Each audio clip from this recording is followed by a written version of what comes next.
Bonjour à tous et bienvenue pour cet atelier intitulé « Nouvelle normalité, quel changement des attentes des consommateurs et des collaborateurs ?» Je me présente, je suis Jonathan Magzinski, consultant Business Solutions chez NICE. Et j'ai le plaisir d'accueillir aujourd'hui Anne Rabineau, fondatrice et dirigeante d'EFI CRM, cabinet de conseil qui accompagne les entreprises dans le diagnostic et la mise en œuvre de leurs relations clients sous un angle opérationnel. Bonjour Anne. Bonjour. Et je reçois également Lionel Meyer, fondateur de Emotion in Action, spécialiste de l'optimisation de la performance des marques par l'intégration de l'expérience client dans leur stratégie. Bonjour Lionel. Bonjour Jonathan, bonjour Anne. Alors première question Lionel, on sait que la crise a changé beaucoup d'habitudes, beaucoup de perspectives aussi bien pour les consommateurs que pour les collaborateurs. Selon vous, quels sont les premiers changements qu'on peut constater du côté des clients? Alors, de mon point de vue, il n'y a pas réellement de nouvelles attentes. Par contre, il est clair que le contexte et tout ce que ce contexte a généré en termes de charge émotionnelle a intensifié ces fameuses attentes. On constatait déjà par le passé que le client avait vraiment besoin, et notamment quand il faisait le choix d'appeler, d'aller au-devant d'une marque et de ne pas utiliser les solutions de self-care, il attendait de l'humain. Eh bien, j'ai le sentiment qu'avec ce qui s'est passé et ce qui se passe encore, cette attente d'humain est encore plus importante. Et donc le client veut être réellement traité comme un être humain, comme un client, et d'ailleurs pas comme un consommateur. Et je pense que le terme de consommateur est à bannir. Le client, il nous a choisis, il est avec nous, il est dans une relation durable, et c'est ça qu'on doit lui faire ressentir. Ce qui signifie qu'il faut développer chez nos collaborateurs ce que l'on appelle, et on en parlait depuis de nombreuses années, mais ça devient urgent, les soft skills. Les compétences douces deviennent de plus en plus importantes. On en parlait avant, aujourd'hui c'est incontournable. Il faut que tout collaborateur au contact du client soit en mesure de donner cette attente d'humanité et de relation que vient chercher le client en nous appelant. Ça veut dire qu'il faut être capable d'écouter, mais également de comprendre, d'apporter des solutions personnalisées, voire même de les négocier, ces solutions-là, mais également de créer un climat de confiance, créer de la connivence avec le client, et ça devient vraiment essentiel. Et donc il faut tenir compte de cette évolution pour travailler sur les soft skills. Et parmi ces soft skills, je reviens sur l'état émotionnel dans lequel nous vivons aujourd'hui et qui est également un état émotionnel qui touche nos collaborateurs, qui sont eux-mêmes stressés, un petit peu perturbés par cette situation et parfois les conséquences du travail à distance. Et donc la maîtrise émotionnelle, d'abord la sienne et ensuite celle du client, devient un des soft skills les plus essentiels. Et donc il faut travailler avec eux parce que de mon point de vue, la relation client doit avoir entre autres pour objectif, en plus de régler le problème du client ou de lui vendre la prestation qu'il attend, de régler finalement également un problème d'ordre de l'émotion. Il faut qu'on transforme son état émotionnel. Il nous appelle avec des peurs, avec de la colère, avec des envies. Il va falloir qu'on traite ça, il va falloir qu'on l'absorbe, il va falloir qu'on transforme cet état émotionnel pour qu'il nous quitte, j'ai envie de dire, heureux, satisfait et dans un état émotionnel apaisé. Et ça, c'est un enjeu qui est majeur. Il y a le problème du client et les conséquences de ce problème sur son état émotionnel. Et c'est ça, la relation client transformative.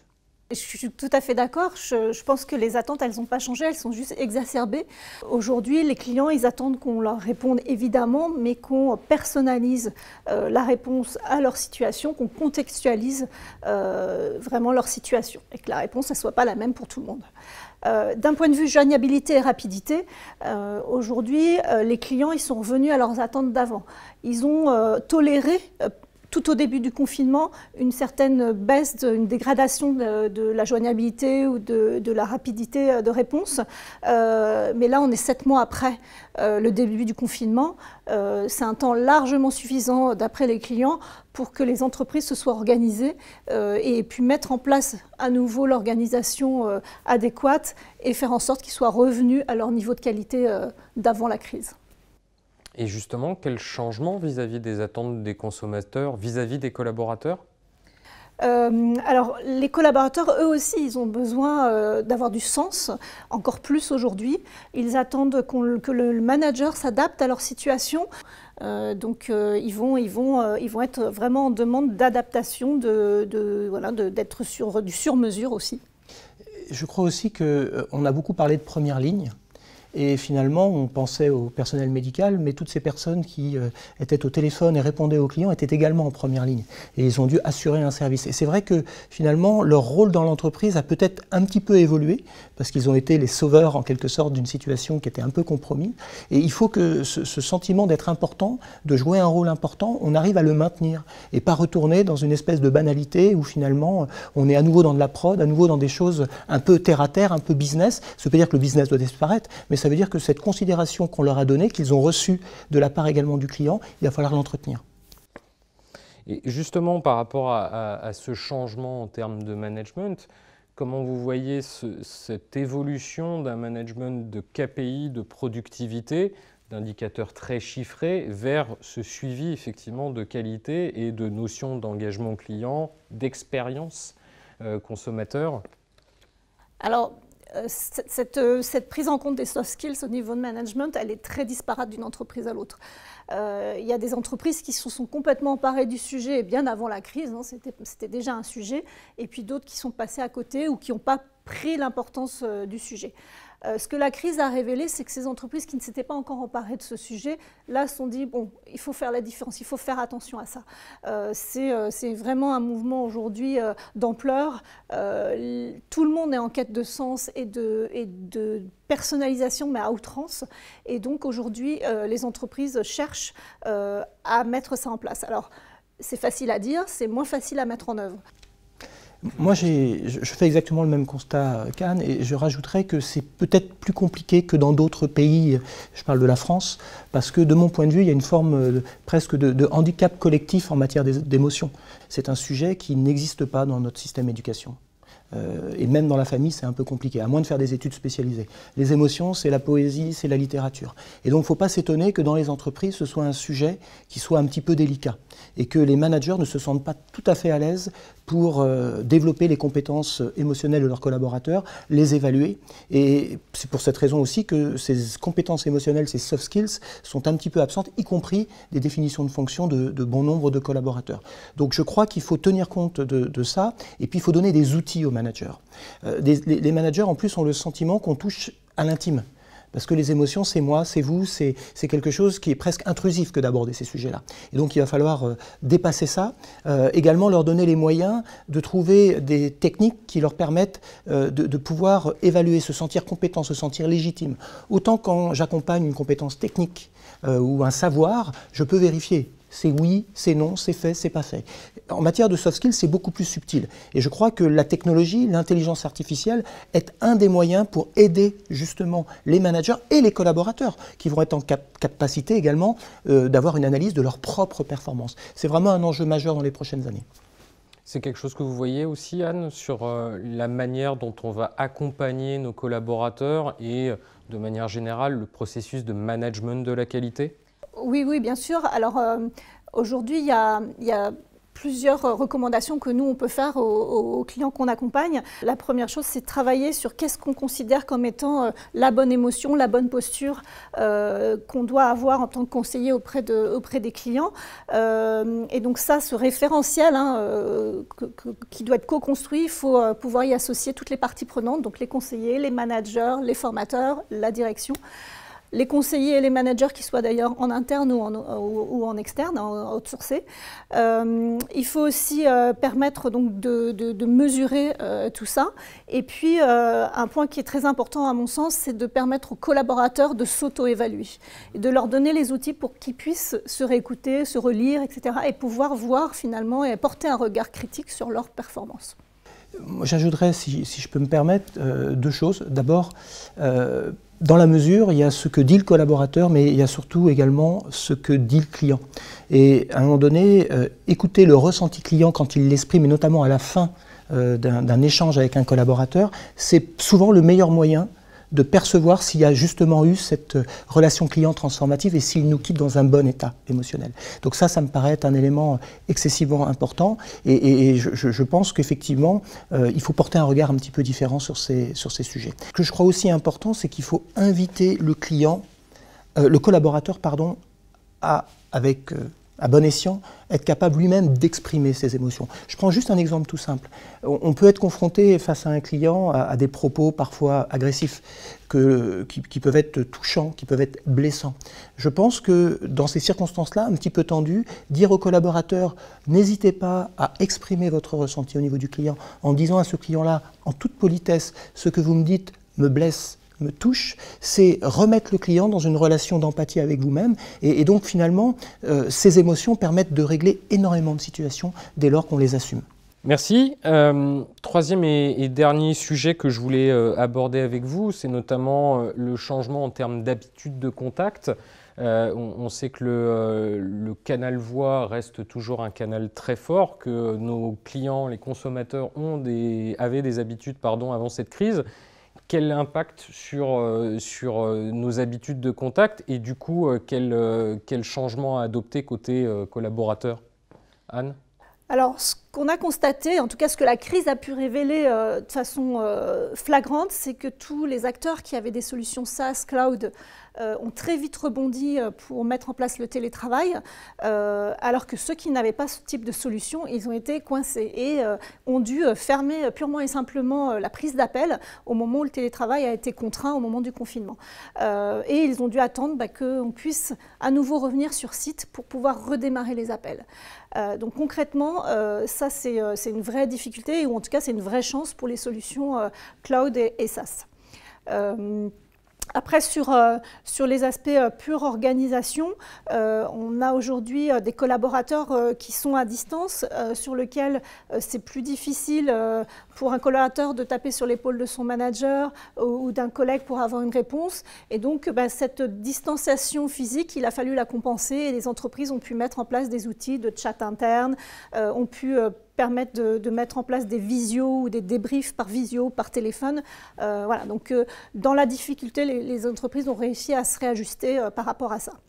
Ce qu'on peut constater sur la partie des courbes d'appel, c'est que finalement, si les collaborateurs sont aussi en télétravail, leurs clients peuvent l'être aussi.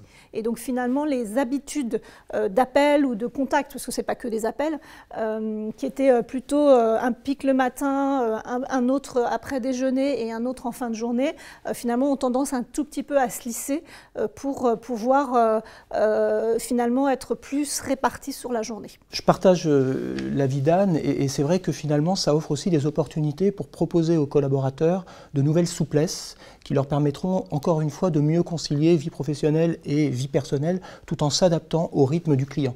Donc il faut voir ça comme une opportunité.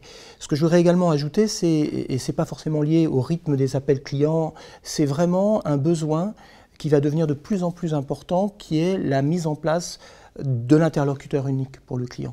Et donc d'un traitement de bout en bout de la demande du client. Moi je le constate de plus en plus avec les entreprises que j'accompagne, qui reviennent à un modèle un petit peu ancien, qui avait été complètement cassé, puisque l'objectif c'était d'assurer de la permanence de contact au client. Mais avec ces demandes de plus en plus complexes et ce besoin de relation, le client va vouloir que son interlocuteur avec lequel il a créé un lien, avec lequel il a passé du temps, vis-à-vis duquel il s'est livré aussi émotionnellement, qu'il ait la garantie que ce soit cette personne-là qui va l'accompagner. Donc ça suppose encore une fois des nouvelles compétences, ça suppose également une nouvelle organisation au niveau des moyens qui sont mis en œuvre, et puis ça suppose aussi des nouveaux outils, parce que le conseiller doit devenir compétent, mais il doit être aussi aidé par des outils qui vont finalement faciliter ses réponses, faciliter le suivi. Le seul problème de ces outils, et c'est un enjeu qu'on connaît depuis des années, c'est qu'il a tendance, que ce soit un écran ou tout autre support, à s'insérer dans la relation H2H, et H2H humain-humain, qui devient HMH, humain-machine-humain. Et ça casse la relation. Donc il faut trouver le moyen d'un outil qui soit performant, qui donne la juste information au bon moment et qui n'interfère pas dans la relation avec le client. Oui, c'est vrai qu'on a pu voir des changements d'habitude du côté consommateur et donc du côté collaborateur, qui sont avant d'être collaborateurs eux-mêmes consommateurs, avec des changements d'habitude notamment sur les traditionnels pics d'appel qu'on pouvait connaître, que ce soit le début d'ouverture du service, que ce soit le retour de pause déjeuner ou l'appel avant de rentrer chez soi le soir, où effectivement on voit qu'il n'y a plus ces mêmes pics attendus et reconnus. Et de la même manière, les besoins des collaborateurs, des agents ont changé en conséquence depuis qu'ils travaillent depuis leur domicile. En fait, ce qu'a démontré aussi ce Covid, c'est que beaucoup de choses qui étaient impossibles sont devenues possibles en une fraction de temps, je ne vais pas dire de secondes. Et donc, voilà, je crois qu'il est temps aussi de prendre conscience que l'on peut changer les organisations, notamment pour répondre à une attente hyper importante des clients en matière d'excellence relationnelle, d'excellence de service, c'est d'avoir un interlocuteur qui vous suive de bout en bout. Et d'être capable de, quand on s'est livré à quelqu'un, quand on a fait part de ses émotions, lorsqu'on a passé du temps avec lui, d'être capable d'avoir ce même interlocuteur qui va s'engager pour répondre à votre besoin. Il y a plein de bénéfices à ça.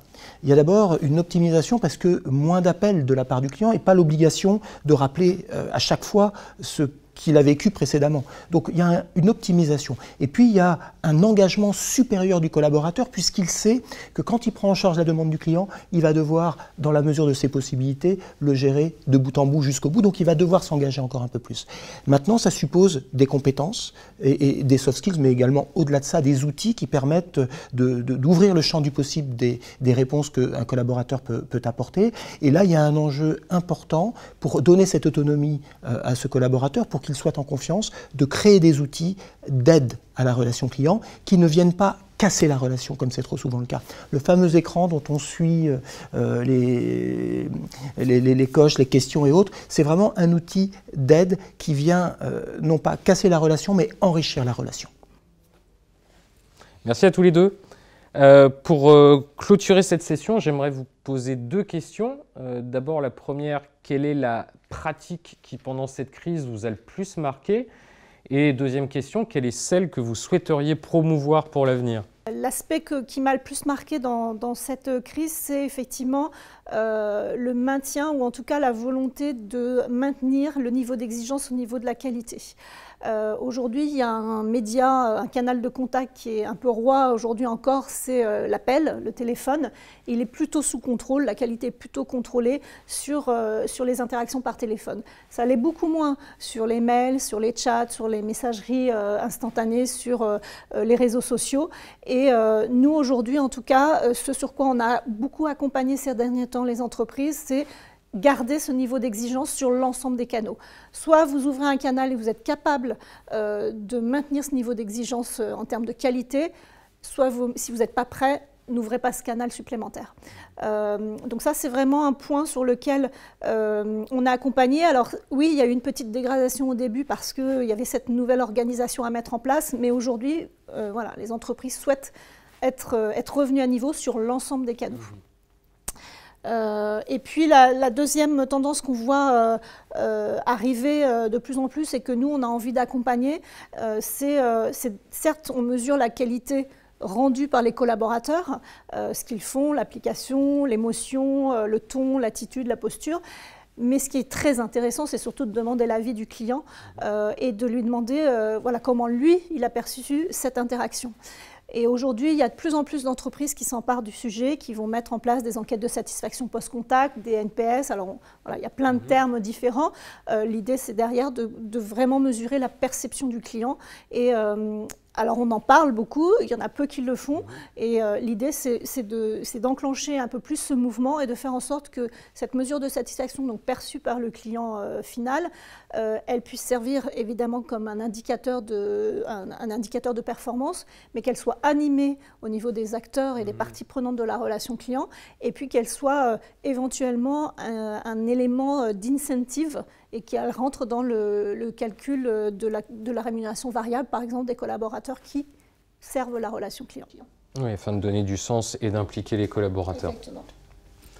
Lionel ? Alors vous avez compris, moi les émotions, c'est vraiment le cœur pour moi du réacteur de la relation client. Moi l'initiative que j'ai envie de souligner, parce qu'elle m'a ému, elle touche un de mes clients, EDF. Je suis complètement étranger à cette initiative. Et en fait, dans une des régions, ils ont fait intervenir une association de non-voyants et de malvoyants, ce qui leur a valu d'ailleurs la palme de la relation client. Et ces personnes sont venues aider les conseiller justement dans la maîtrise émotionnelle, notamment dans l'identification des émotions clients au travers des sons, c'est-à-dire l'intonation, mais également les mots utilisés. Et ça a été d'une grande aide, ça a été une vraie rencontre. Et c'est vrai que quoi de mieux pour comprendre l'importance de la relation et l'importance de la maîtrise des émotions dans la relation.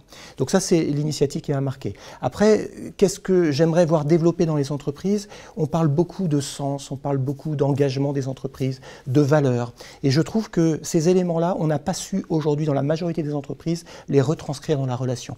Et d'ailleurs, si on demande aux collaborateurs, est-ce qu'ils ont le sentiment dans la relation client, au téléphone ou ailleurs, de porter les valeurs de l'entreprise, de porter les engagements de l'entreprise, il est vraisemblable qu'ils n'en ont pas conscience et qu'ils n'ont pas encore trouvé le moyen de le faire. Et pour moi, c'est assez urgent parce que ces valeurs-là, elles sont en résonance avec le contexte que nous vivons aujourd'hui. Et moi, je pense qu'il est urgent d'adapter les discours, d'adapter les comportements, de sensibiliser les équipes pour qu'ils incarnent ces valeurs, ce qui n'est pas toujours le cas. Et quand il n'y a pas incarnation de valeurs, puisque généralement l'incarnation de la marque c'est la relation client, eh ben on a l'impression que c'est un peu du greenwashing, de la fake news ou tout simplement des effets de manche. Il y a des intentions mais il n'y a pas d'action. Et donc ça c'est un vrai problème aujourd'hui, donner du sens mais également incarner dans les actions des collaborateurs, dans la relation au quotidien, ce sens et ces valeurs d'entreprise. Si je peux me permettre de compléter, c'est vrai qu'aujourd'hui les entreprises, elles ont cette intention. Mais c'est facile à dire, c'est plus difficile à mettre en œuvre de par les collaborateurs. Et aujourd'hui, ils nous demandent benchmarquez nos pratiques, celles de nos collaborateurs, avec les meilleurs. Et dites-nous comment on fait, quoi. Concrètement, comment le collaborateur il fait pour transformer effectivement cette émotion. Et voilà. Et donc tout le travail, il est surtout dans la mise en œuvre après. C'est-à-dire que, ok, on a l'intention, mais après, au quotidien, appel après appel, mail après mail, chat après chat, comment on fait? Exact. C'est un travail sans fin. Super. Merci Anne, merci Lionel. Merci. C'est la fin de notre discussion. On se retrouve tout de suite pour une session de questions-réponses. Retrouvez-nous tout de suite sur le chat.